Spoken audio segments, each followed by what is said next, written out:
exciting time for us to see new pilot boats coming into the port. It is extremely critical to have these safe pilot boats for pilot transfers. The pilots board the ships to bring the ships from out at sea to the port, and then while they're departing from the port to a point of disembarkation towards the end of the port limits.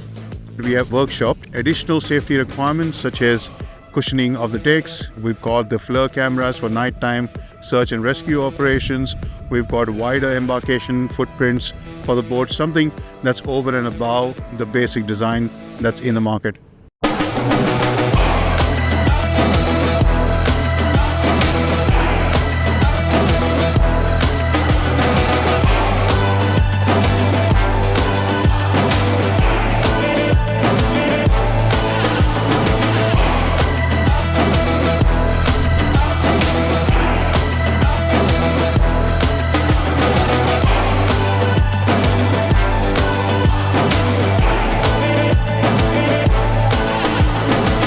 We're extremely proud to see the capability within the state to build these state-of-the-art new pilot boats. We're proud to see that the boats that we have made a choice about are built locally and are more suited to the weather and the sea conditions that we experience here in Fremantle. We workshopped what names would be most suitable, and we finally decided to name them Parker and Kwilena.